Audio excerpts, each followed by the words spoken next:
Hello, everyone, and welcome back to the channel. Today, we're diving into a story that gripped Ireland and sent shockwaves around the world, the heartbreaking murder of Ashling Murphy. This is a story about a vibrant young woman whose life was cut short, a community left reeling, and a nation united in grief and a call for change. Before we begin, I want to invite you to join me in this journey. Grab a cup of tea, get comfortable, and let's honor Ashling's memory together. If you're new here, please hit that subscribe button and turn on the notification bell so you don't miss any of our deep dives into real-life cases. In 2022, a small, close-knit town in the heart of Ireland, Tullamore lay in County Offaly. This peaceful community was home to 23-year-old Ashling Murphy. Tullamore is the kind of place where everyone knows each other, where neighbors wave as they pass by, and where the Grand Canal weaves through, offering a scenic spot for jogs and dog walks. It's a place that felt safe, until one tragic day changed everything. Ashling was the epitome of a bright, driven young woman. She had a spark that lit up every room she entered. A primary school teacher at Doe National School, Ashling had landed her dream job just months after finishing her studies. Her colleagues described her as a natural, someone who fit into the school like she'd been there for years. Her father, Ray, once said she lived every day to the fullest, always striving to improve herself and inspire those around her. She was the kind of teacher who led by example, never asking her students to do something she wouldn't do herself. But Ashling was more than just a teacher. She was a talented musician, a passionate athlete, and a beloved daughter, sister, and partner. Let's take a moment to get to know her better, what made Ashling so special, and why her loss was felt so deeply.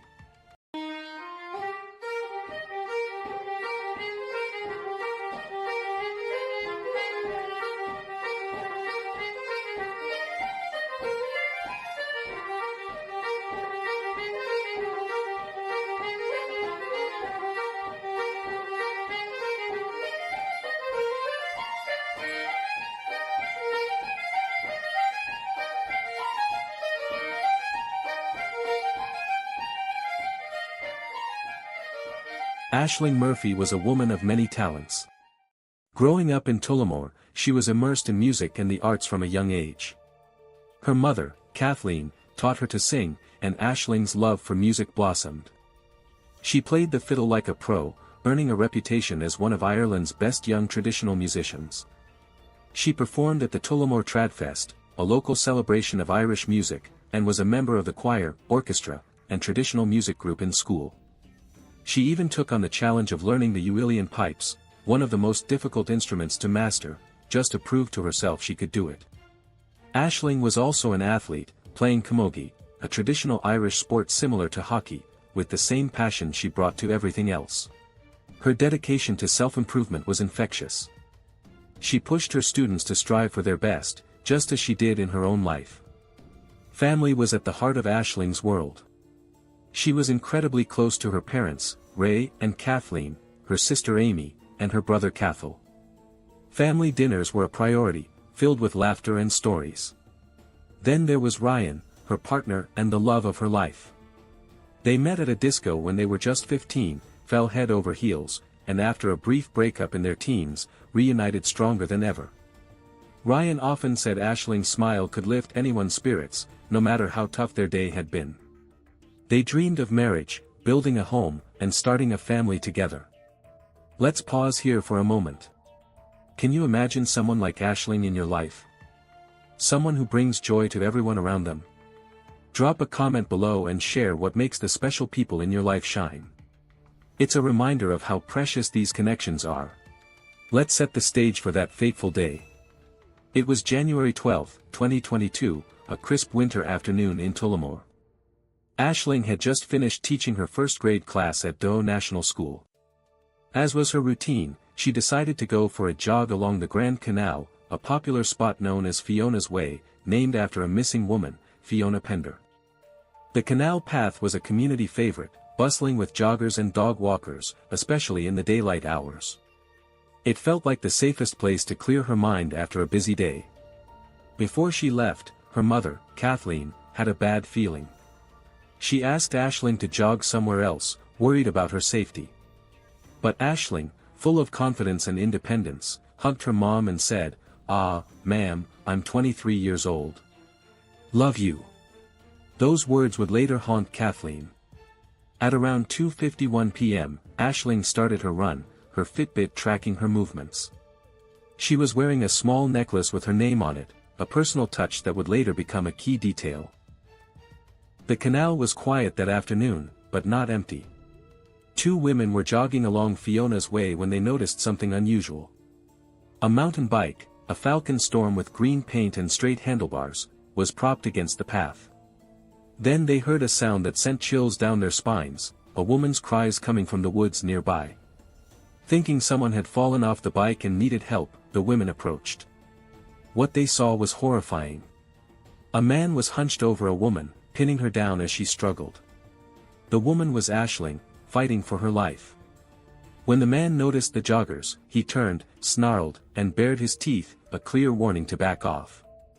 The women shouted that they'd call the Gardaí, the Irish police, but neither had a phone. They ran to the nearest house for help. By the time the Gardaí arrived, it was too late. Ashling lay motionless on the ground, her attacker gone. She had been stabbed 11 times in the neck and strangled, losing too much blood to survive. Her keys, clutched tightly in her hand, showed how fiercely she fought back. Experts later confirmed that Ashling had done everything she could to escape, using her keys as a weapon until her final moments. Let's take a moment to reflect. Imagine being one of those joggers, witnessing something so terrifying. What would you do in that situation? It's a heavy thought, but it reminds us how quickly life can change. Share your thoughts in the comments. I'd love to hear how this moment resonates with you. The Gardaí from Tullamore Garda station arrived at the scene by 4 p.m., following a call from a member of the public.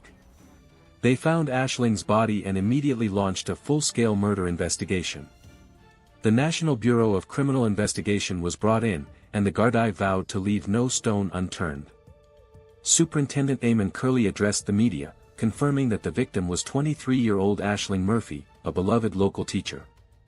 "Our thoughts and prayers are with Ashling's family and the wider community," he said. "This is a popular area for recreation, and this crime has shaken us all." The Gardaí believed the attack was random, with no evidence that Ashling knew her killer. They issued an appeal for witnesses, particularly anyone who had seen a man acting suspiciously near the canal. A key piece of evidence was the Falcon Storm mountain bike found at the scene. The Gardaí asked the public for information about its movements in the days leading up to the murder, suspecting it belonged to the killer. Ashling's Fitbit provided a chilling timeline. Her workout began at 2:51 p.m., with erratic movements recorded for 30 minutes, likely as she fought for her life. By 3:31 p.m., her heartbeat stopped. The data was a stark reminder of how quickly the tragedy unfolded. The jogger's description of the suspect was another breakthrough. They noted his distinctive blue padded bomber jacket with unique stitching on the back. The Gardaí also suspected the killer would have visible injuries, cuts, bruises, or scratches, from Ashling's desperate fight. This led to a public appeal for anyone who'd seen a man with such injuries. Tullamore was devastated. Ashling's death wasn't just a loss for her family, it was a blow to the entire community. Young women, in particular, felt the weight of her murder. One local told reporters, "I have 2 little girls, and we walk along that canal. Now I second-guess it." Another said, "You're not safe anywhere." The canal, once a place of peace, now felt tainted. Vigils sprang up across Ireland. On January 14, 100 people gathered outside Dublin's Parliament. By 4 p.m., the crowd had grown to 1,000. Prominent figures, including then Taoiseach Michael Martin and future Taoiseach Leo Varadkar, attended, uniting the country in grief and outrage. Leo Varadkar called it a moment of disgust and unity, emphasizing the need for justice. Ashling's school community was heartbroken. The principal of Doe National School spoke of the shock, saying, "It's hard to believe she was teaching her first graders yesterday, and today they came in with tears in their eyes because their teacher was gone." Schools across Ireland held a minute of silence to honor her. The case also sparked a broader conversation about women's safety. Activist Laura Bates wrote a powerful piece, criticizing the tendency to focus on Ashling's decision to jog alone. It doesn't matter what she was doing, Bates wrote. Saying, she was just jogging implies it would be less tragic if she'd been doing something else. This is a subtle form of victim blaming. Her words resonated, echoing similar discussions after cases like Sarah Everard's murder in the UK. What do you think about this? Should the focus be on what victims were doing, or on the actions of the perpetrator? Let's start a respectful conversation in the comments. This is a topic that affects so many of us. The Gardaí worked tirelessly. On January 14, they arrested a 40-year-old man known for violent behavior in the area. His description matched the jogger's account, but after questioning, he was released without charge. Unfortunately, his name and photo were leaked on social media, leading to death threats. The Gardaí moved him to a safe location, confirming he was not the suspect. Then came a bizarre twist. On January 17, the Gardaí received an email that read, "To whom it may concern, I am the person responsible for Ashling's murder. I am so sorry." Detectives traced the email to a man who claimed he sent it while drunk and struggling with mental health issues. He had no memory of the act and insisted he wasn't involved. After investigation, the Gardaí ruled him out. The real breakthrough came 2 days after the murder. A 31-year-old man walked into a hospital far from Tullamore, seeking treatment for severe cuts, bruises, and scratches on his face. Nurses, suspicious of his injuries, contacted the Gardaí.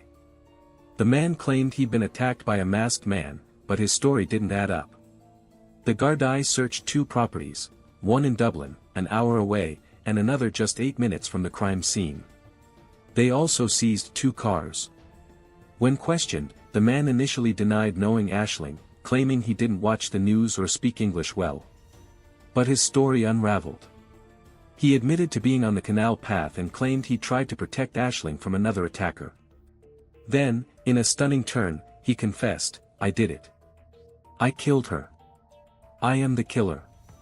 He described using a knife to cut her neck, saying, "She panicked, I panicked." He pointed to wounds on his stomach, likely from Ashling's keys, and asked, "Will I go for 10 years?" DNA from under Ashling's nails sealed his fate, it matched his. On January 18, as hundreds attended Ashling's funeral, the Gardaí arrested 31-year-old Jozef Puska, a Slovakian builder who had lived in Tullamore with his wife and 5 children since 2015. Ashling's funeral on January 18 was a heart-wrenching moment for Ireland. Held in Mount Bolus, County Offaly, it drew hundreds, including President Michael D. Higgins, his wife Sabina, and Justice Minister Helen McEntee. Ashling's young students lined the streets, holding her picture as the procession passed. Ryan, her partner, gave a tearful tribute, "She was the greatest love of my life. I hope one day, God willing, we can reunite and carry out the plans we had. Say goodbye for now, but not for good, sweetheart." The Gardaí announced Puska's arrest that same day, charging him with murder. He was detained under the Criminal Justice Act, and the investigation continued to build a watertight case. Puska's trial began on October 17, 2023, at the Central Criminal Court in Dublin. The prosecution presented overwhelming evidence, DNA, CCTV footage showing Puska following other women that day, and witness statements from the joggers. They also revealed disturbing details about Puska's actions before the murder. Another woman, Anne-Marie Kelly, reported seeing him riding his bike slowly, staring at her in a way that made her uneasy. She later saw him following her along the canal, only escaping when she ran to a man in a van. The prosecution argued Puska was a predator, determined to harm someone that day. His defense, however, claimed he was attacked by an unknown man who also killed Ashling. They called Dr. Johan Grundling, a former NHS consultant, who questioned whether Puska's hospital confession was reliable due to his recent surgery, medication, and language barriers. The prosecution countered that medical records showed Puska was coherent and had been checked regularly.